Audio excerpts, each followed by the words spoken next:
leading member of Hamas was found murdered in Dubai. Israel's Secret Service is widely believed to have been behind the killing. The BBC security correspondent Gordon Carerr has been looking at the myth behind the Mossad and its fearsome reputation.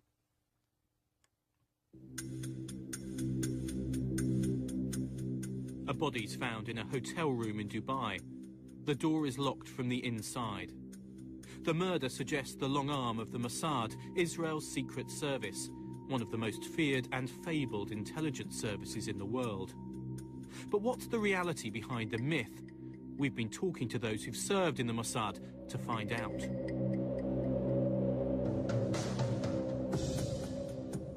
First, it is definitely very patriotic. And people would join the Mossad only because they are very patriotic. What distinguishes the Mossad from other intelligence services? You don't do always clean jobs. Sometimes you follow people against their will. You open their mail against their will. You listen to them against their will. And just how far are they willing to go? They teach you how to steal, and they teach you how to sometimes to kill, and they teach you how to do things which normal people don't do.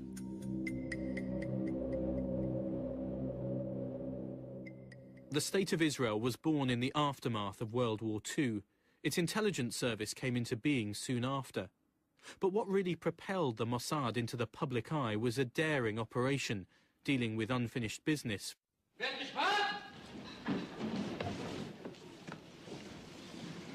Adolf Eichmann. Adolf Eichmann, the architect of the Nazi death camps, on trial in an Israeli court. אתה אדולף, בנו של אדולף קרל אייכמן? תרגם. Jawohl. Eichmann had been tracked to Argentina, where he was living under a false name. Israel's Prime Minister told the Mossad he wanted Eichmann brought back alive so he could be put on trial. Today, Rafi Eitan is the leader of the Israeli Pensioners' Party, but in 1960 he was the commander of the four-man team that placed Adolf Eichmann under surveillance in Argentina and snatched him off the street. We saw him coming from the bus to the place where we decided to ambush him, and Mr. Malshin, Tzvi Malshin, was the first to touch him and to knock him down, and then all the three of us took him to the rear seat of the car, and the head of Eichmann was on my knees, and the legs of Eichmann on the knees of Malshin. Aaroni was driving the car, and we started moving. Did you say anything to him? No, from the very beginning, we decided that only Aaroni will question in German, and he said in German, if your life dear to you, you have to be quiet. And he whispered, Jawohl. Eichmann, in his neat dark grey suit, pallid but controlled as always, took his seat in the bulletproof glass dock and stared stonily ahead. Never once did he venture a glance at the hundreds in the courtroom. Eichmann was hanged. The operation to catch him may be amongst its most famous, but the Mossad never really devoted much time to chasing the past. There were too many threats in the present. From the moment it was founded in 1948, Israel has been at war or close to war with its Arab neighbours. One man who went on to run the Mossad arrived in Israel just weeks before independence that year. I was born in London and was in London during the V1 or V2 rocket attacks. And we came here in April 48. Born in Britain, Ephraim Halevi joined an organisation in 1961 which was secret and exclusive, and which even by then had a strong sense of its own identity. It was a very small organisation. It had barely a couple of hundred people. It was a very tightly knitted organisation. There was an air of sanctity about the Mossad, almost religious sanctity. And when you served, it was a service for the nation, for the people. You were inculcated with a deep feeling and sense of a mission. That deep sense of mission lies at the heart of the Mossad's culture. It quickly began running aggressive, risky intelligence operations, sending one of its own, Eli Cohen, an Egyptian-born Jew, into Damascus, posing as a Syrian. He gained access to the heart of the regime until he was caught and killed. During the 60s, it stole a brand new Russian MiG jet, and it bribed and intimidated German rocket scientists to stop them working for Egypt.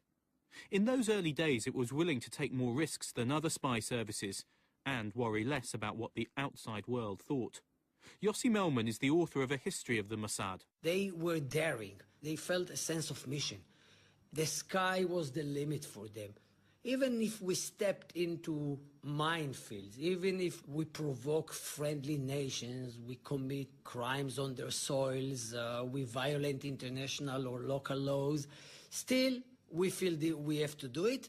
And secondly, they knew that they would get away with it because it was still after the Holocaust. Israel was kind of a darling of the world. The people pitied Israel, felt a lot of sympathy for Israel and the Jewish people. We were small, so all these were the benefits of the Israeli intelligence community. You can get a sense of the place of the Mossad in Israeli culture at a complex on the outskirts of Tel Aviv, next to a large military base. Military service is compulsory here, and young Israelis, rifles slung casually over their shoulders, walk by. The Israel Intelligence Heritage and Commemoration Center houses a library, an auditorium, and a memorial to those who served in all of Israel's intelligence services and who died in battle or undercover. School children are brought here to learn about them and to encourage them to join. Ephraim Halevi, who eventually rose to become chief of the Mossad, is our guide. So let's start walking. The first thing we will see is the maze, which contains the names of the various people who fell in battle over the years, from 1952, 1949, a lot from 1967. 1967 war. Here is 1962. And there are other names here as well. Yoni Netanyahu, the brother of the Prime Minister, who was killed in the Entebbe raid. And these are from 2009. There's a lot of names from 2009. Yes, yes. And of course there are several names which are not on the walls. Those would be people who've still never been named their work for Israeli intelligence, that even is correct, yes. after they've died. That is, I think, procedure which is followed by others as well. Other intelligence services like the MI6 and CIA and so forth. What's given the Mossad such a special place in Israeli culture, far more distinctive than that of the CIA in the US or MI6 in Britain, is the perception that the organisation is acting as a largely silent and unseen watchman against what Israel sees as encircling enemies. Dr. Ronan Bergman is writing a history of the Mossad. They are the last defenders, the last guardians of the soul of Israel. If they are not there, then Israel would be destroyed. And out of this sense of urgency and out of this sense of need, an efficient and ruthless intelligence organization was established. Efficient and ruthless, you think, more so than other services?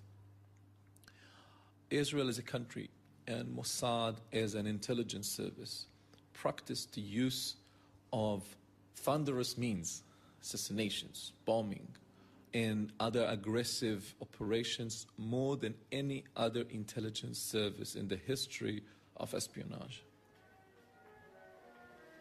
And we have files on others who were not only were killed in action, but who died. There's Nafta Kenan, he was the man who first commanded me when I came to the Mossad in '61. A couple of months ago, another colleague of mine, Dave Kimchi, died. He was my first direct boss. Known in some places as the man with the suitcase, I'd read. Not sure if that's true. Yes, the suitcase is one of our professional badges, you know, the suitcase and all kinds of other appurtenances. The ability to pick up a suitcase and blend in around the world is one of the attributes that spy agencies seek in their staff. Another is an ability to know how to bend the rules and sometimes break them. Gad Shimron joined the Mossad in the mid-1970s. They're looking for honest crooks. And they take people like me. I'm not a crook. I mean, I'm a very obedient citizen of the country of Israel. And then they teach you how to steal, and they teach you sometimes to kill, and they teach you to do things which normal people don't do. Actually, criminals do. Those who join regard themselves as an elite, not altogether surprising given the way they're selected and trained. Mishka Ben David, now a novelist, joined in the 1980s after applying to a newspaper advert. It was 1 year of training and selection, pretty tough one, starting with all kind of language tests and psychological tests. And those who finished all these ended up in 3 days of exercises in the streets of Tel Aviv. All kind of very strange exercises. What kind of exercises? I'll give you one example that I was allowed to put in my next book, so it's easy to say. For example, you walk with your trainer in the street, and he points out a certain balcony on the 3rd floor, just of a residential house in a residential neighborhood. And he says, in 5 minutes, I want to see you in the balcony with the owner of the house, staying with him there for 5 minutes. Go. So I was thinking, what would I do? I was looking around, checking the area, and he says, 4.5 minutes left. And then I saw that a few of the balconies were renovated, and I got some idea, and it says 4 minutes left. And I went, I knocked on the door. There were 2 elderly people that wouldn't open. And I said, it's pretty sad for you that you do not open, because I'm from the municipality, and we are trying to renovate all balconies in your buildings and the buildings around, plus we have the budget for it. So immediately they opened the door. It was exactly 5 minutes after he sent me on my way. I was at the balcony with the owner. And what they wanted to see is that you can think fast, you can think right. You do not have very strange ideas like climbing the balconies underneath it, or the pipes and getting into it. That you are bold enough and brave, but you are not stupid. You won't do things that will make them call the police. And at the end, they decide who comes to the course. One of the Mossad's greatest strengths has been its ability to draw on newly arrived immigrants in Israel and the Jewish diaspora around the world. Recruits from communities across Europe, North Africa and the Middle East can all blend in as they work undercover. This is my Kurdish corner here with the famous Mullah Mustafa Barjani, whose picture was painted by a deputy chief of the Mossad, undercover of painter. And these are the Kurds, our friends there. And can you tell who is this one? I can guess. Is that you? Yes. That was how I looked like. Pouring tea in his living room, Eliezer Zafrir can look back on a long career with the Mossad in the Arab world. He served on the front lines in Iraq, Iran and Lebanon. Surrounded by hostile states, the Mossad sought out potential allies wherever it could find them. For example, the Kurds were fighting for independence from Iraq. Zafrir was sent out to live and work with them in the 1970s. They knew we were undercover. They knew we are helping the Kurds, but they didn't know exactly who we are. And what did the Kurds think you were doing, most of them who didn't know? Did you pretend to be a Kurd? According to the cover. According to the cover. What was your cover? For me, I was a journalist. You were posing as a journalist? Yes, like you. Not quite? Not quite, yes. You never got discovered? Never got discovered, though. No, never got discovered. However, we knew that the Iraqi intelligence was working very hard to discover us and perhaps to kidnap us or to kill us. Were there moments when you were worried that your cover had been blown and you might be killed? Doing such jobs for the Mossad is not a promenade on the seashore. There is always a danger, but I must tell you that all of the Israelis who went to Kurdistan, they're having their best adventure of their life. Usually, I mean the Mossad and other organizations, British, French, American, so on, you don't do always clean jobs. Sometimes you follow people against their will, you open their mail against their will, you listen to them against their will. Sometimes you shorten their heads, not myself, but as an organization. And sometimes even keep relations with bad regimes, which are not friendly, not democratic, dictatorial, and so on. We didn't have much choice when we were looking for friends Now going to Kurdistan was having a special feeling of both serving the security of your country and helping poor people. Spies work undercover, posing perhaps as diplomats or businessmen. But what makes it more difficult for the Mossad is that an Israeli passport is either not accepted or viewed with intense suspicion in many countries in the Middle East. So Mossad officers often take on the nationality of another country to make it easier for them to move unhindered. Working under deep cover is all-consuming. Former Mossad officer Mishka Ben David. It is an overwhelming experience. It is a compelling experience. It's a total experience. You are vital to the operations, and the operation is vital to the country. Plus, the entire surrounding of Mossad work, working in other countries, working another name and identity, is very, very special. You have to get used to it. Because did you ever forget? You may forget. One of the things they tell you, you come to register in the hotel, stop for 1 second, take out your passport, look at your name again and write down, because you may write down the name of the passport you used last week. The Mossad's officers don't just collect intelligence. They also carry out covert actions, euphemistically described as special tasks. The Mossad's full title is the Institute for Intelligence and Special Tasks. Among those tasks, and unique to Israel and the Mossad, was trying to rescue Jews around the world and bring them to Israel. One such group was a community of Ethiopian Jews who'd fled to refugee camps in the Sudan, a member of the Arab League hostile to Israel. Gad Shimron was among those ordered to help get them out in the 1980s. The Mossad team decided to take over this holiday village, and the Carerr tourist enterprise was established in Europe, and an official, so-called legitimate commercial offer was given to the Sudanese government to take over the place. We paid them, I think, something like $250,000 a year for the place, and we came with big plans. We'll make it an international diving center, etc., etc., etc. You know, we had a good cover story. We could travel with trucks from Khartoum to Port Sudan and back. And what happened is that this village, during the day, we were the people who organize all the activity for the holiday makers. I, for example, was a windsurfing instructor.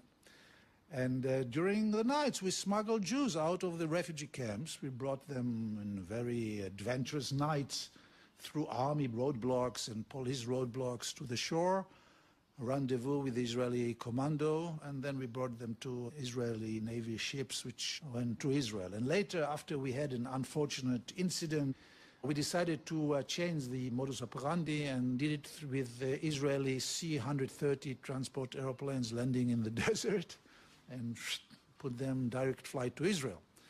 It was a real, I call it a Zionist James Bond operations. You have to be an adventurer, but it is not enough. You have to be a patriotic adventurer, because all your adventurism fades away once you have to board a plane under forged documents and go, I don't know, to Abu Dhabi or to Tehran or to Damascus. When you know that if something goes wrong, you may end up, if it's Abu Dhabi, in jail, and if it's Tehran, probably be hanged. Mishka Ben David. There is one particular type of special task for which the Mossad has become especially well known: assassination. This came to the fore after dramatic events at the Munich Olympics in 1972. Early this morning, a group of Palestinian terrorists fought their way into the Olympic Village and to the accommodation of the Israeli team. One person was killed during this incident. We do not know if any other casualties took place because doctors are not admitted by the terrorists. In the end, 11 Israeli athletes were killed by the Palestinian Black September group. One has to understand the psychological climate of the event. Gad Shimron joined the Mossad soon after the killings. In 1972, I was 22 years old. I remember those 11 coffins wrapped with Israeli flag coming down from the aeroplane at Ben Gurion Airport, being murdered with their handcuffs on German soil. And we are talking about what, 72? Subtract this from 45, so few years after the Holocaust. Stop the game! Stop the game! Stop the game! was such a shock in Israel that the Israeli government and the Israeli public decided it's time to go back to the old biblical rule of eye for an eye, even though it doesn't belong to a democratic country. חברי הכנסת, החובה להילחם עד חורמה בארגוני הטרור. Israel's Prime Minister Golda Meir addressed the Knesset, the Israeli parliament. Publicly, she said it was an obligation to fight terrorist organizations to the bitter end. Secretly, she launched Operation Wrath of God to track down those responsible. More than a dozen suspects were killed, but the Mossad also executed an innocent Moroccan waiter in Norway who was wrongly identified as a senior figure in Black September. The killings linked to the Mossad have continued, although the organisation never confirms its role, and some may have been wrongly attributed. In 1997, it was caught in the act. 2 of its operatives, travelling on Canadian passports, were arrested in Jordan after administering poison into the ear of Khalid Mashal, a Hamas leader. The Israelis were forced to provide an antidote and release a senior Hamas figure in exchange for the 2 men. So are these operations really worth doing? You know, the myth is that it's murder incorporated. Historian Yossi Melman. Now, to answer the question whether it is beneficial or disadvantageous, I would say that it is both. It doesn't solve any problems. You liquidate one terrorist, they are easily replaced, in most cases. On the other hand, because you live in a rough neighborhood, as we do in the Middle East, you have to send a certain message to the other side, that you are daring, that you are ready to take these risks, and then you kill your enemies because they try to kill you. If you don't do it, then you project an image of being weak, and the other side will take advantage of you. If you do it, it doesn't solve the problem. Maybe temporarily.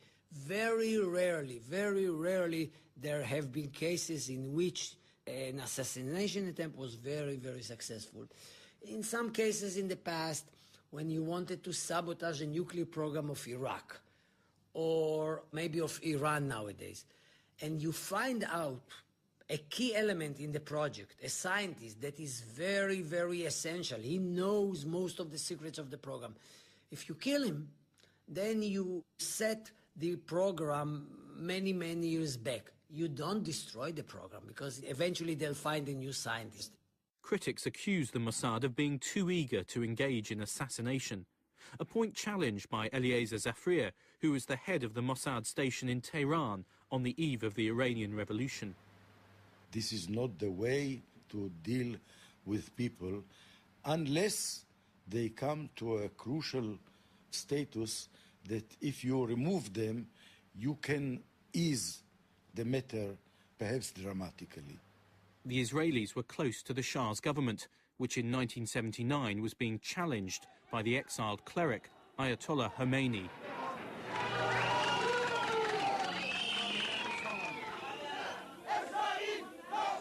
Pro-Khomeini demonstrators took to the streets and the regime began to crumble. Zafrir was asked if he and the Mossad could help. During these months of deterioration, there was one very important person in the government who told me, now, you come with me to see the Shah. He will ask you formally to do something with Khomeini. You know what something he means. And kill him.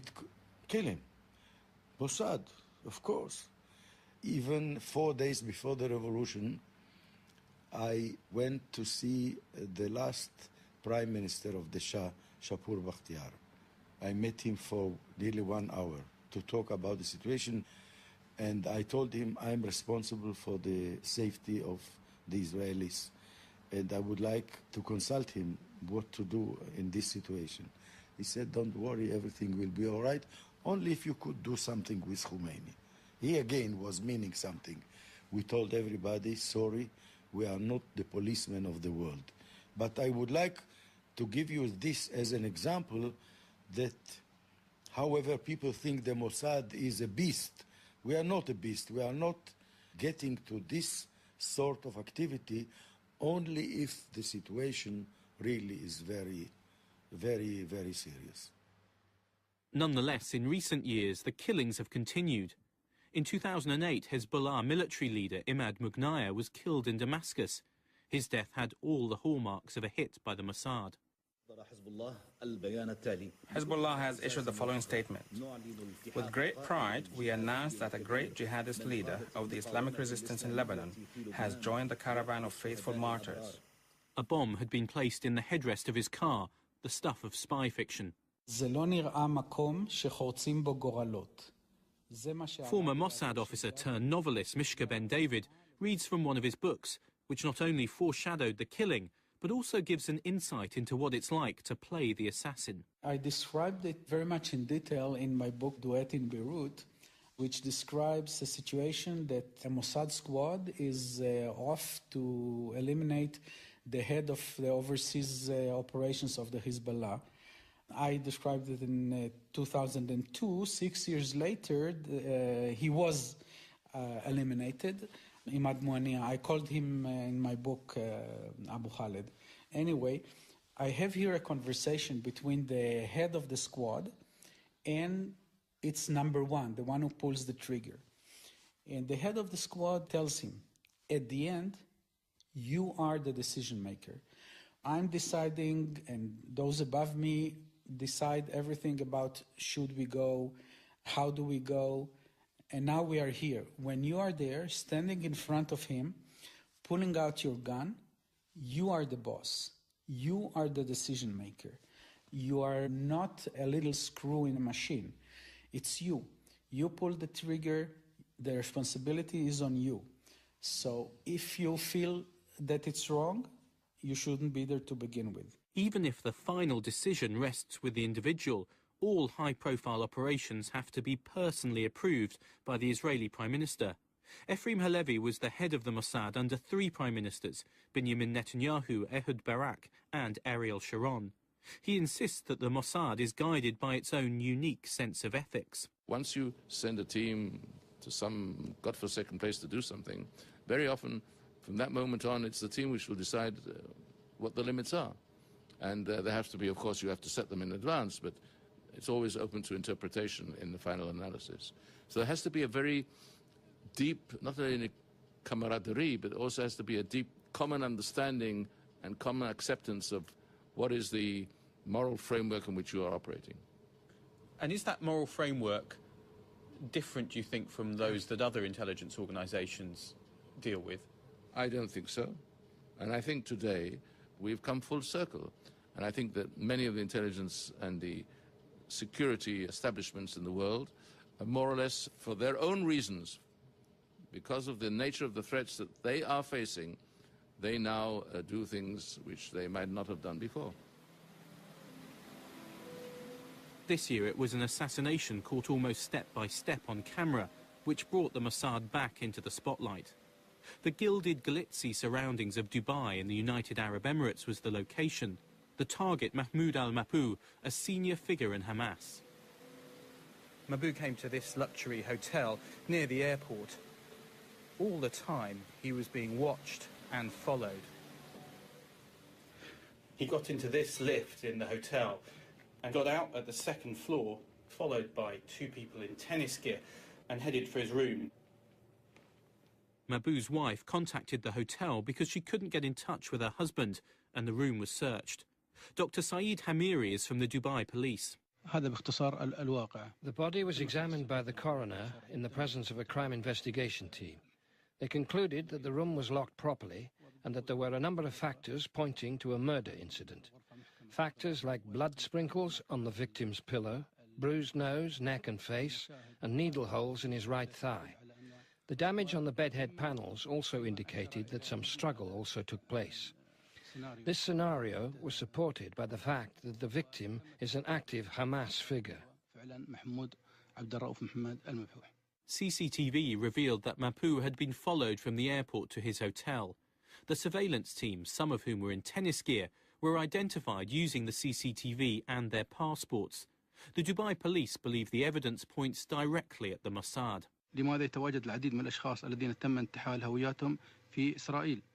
Why were the stolen identities those of people living in Israel? Why did the killers use prepaid cards issued by the same company and managed by a Mossad agent? And what was a former Israeli diplomat doing standing behind the victim when he went up to the second floor? And why would Israel ask us, through a friendly state, to refrain from publishing pictures of the individuals involved for humanitarian reasons? I put these questions to everyone and ask if any fair-minded person can establish that there was someone else behind all of this other than Israel. Israel has always said there's no proof it carried out the killing. Mahbou's family have engaged the services of a British lawyer, Taib Ali. They had other options available to them. They could have asked the Dubai authorities. Clearly they knew where Mahmoud al-Mahbou was. They could have easily have asked the Dubai authorities to arrest him. Whether there was or wasn't an extradition treaty between the two countries, they could have then asked for him to be extradited from that country. And not that I'm condoning Israel in kidnapping somebody outside the rule of law, but clearly they did that in the case of Eichmann. It's wrong to kidnap people from a jurisdiction, and the country from which you kidnap a person would have something very strong to say about that, but it's a damn sight better than murdering them in a hotel room. The operation was clearly exposed, but was it a failure? Former Mossad officer turned novelist Mishka Ben David believes whoever was behind the killing nearly got away with it. I think that it was a very, very clever operation, and that one of the assumptions went wrong. Not just the CCTV. I think the assumption was that because it will look like a death of natural causes, the CCTV won't even be checked. But I think that they thought that, well, if this assumption is wrong, let's still be under some kind of disguise, which they were. And it went wrong at the end, this assumption, not the operation itself. But the killing led to a huge diplomatic row. There have been protests by countries whose passports were used. In London, the Mossad chief was expelled in response. Former officer Gad Shimron believes it will all blow over. Of course, there was an outcry in Ireland and Australia and other countries. How dare you use our passports and identities, you endanger our citizens, etc. So everybody understands that those governments, at least the foreign officers, have to say it. I mean, they cannot be quiet about such a thing. They have to protest. On the other hand, I think that people with a little bit of intelligence understand that some members of those same countries, when the doors were closed, they asked, okay, we understand that you had to use our passport. Next time, please try to do it with less noise and less pictures taken by cameras all over. For all the international outrage, the operation and the fact that it was exposed did not dent the popularity of the Mossad in Israel, where the supposed killers were feted as heroes. Mossad historian Ronan Bergman. In spite of some fiascos, Mossad is still being perceived as the organization with the dagger between the teeth. Israeli pride. There is sort of a Jewish Halloween when people put costumes. And this year, Halloween, or Purim in the Hebrew word, happened just in April, not long after the Dubai debacle broke up. And people in hundreds, in thousands, wore costume of tennis players and had guns, or toy guns, of course. But this was just a sort of a token of appreciation to what they see as an Israeli pride. People didn't see, wrongly so, but people didn't see the Dubai operation as a failure. They said, he is dead, the assassins are home safely. This is another Israeli success. Doc and stared stonily ahead. Never once did he venture a glance at the hundreds in the courtroom. Eichmann was hanged. The operation to catch him may be amongst its most famous, but the Mossad never really devoted much time to chasing the past. There were too many threats in the present. From the moment it was founded in 1948, Israel has been at war or close to war with its Arab neighbours. One man who went on to run the Mossad arrived in Israel just weeks before independence that year. I was born in London and was in London during the V1 or V2 rocket attacks. And we came here in April 48. Born in Britain, Ephraim Halevi joined an organisation in 1961 which was secret and exclusive, and which even by then had a strong sense of its own identity. It was a very small organization. It had barely... A leading member of Hamas was found murdered in Dubai. Israel's Secret Service is widely believed to have been behind the killing. The BBC security correspondent Gordon Carerr has been looking at the myth behind the Mossad and its fearsome reputation.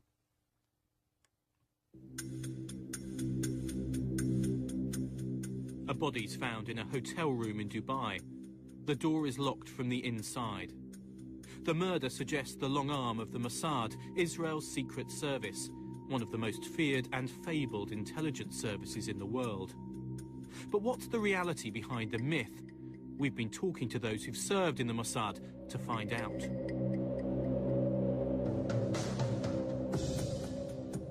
First, it is definitely very patriotic.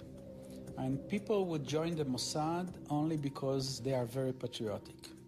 What distinguishes the Mossad from other intelligence services? You don't do always clean jobs. Sometimes you follow people against their will. You open their mail against their will. You listen to them against their will.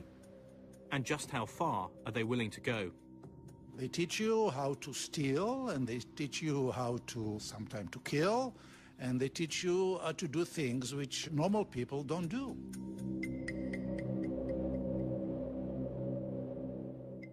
The State of Israel was born in the aftermath of World War II. Its intelligence service came into being soon after. But what really propelled the Mossad into the public eye was a daring operation, dealing with unfinished business.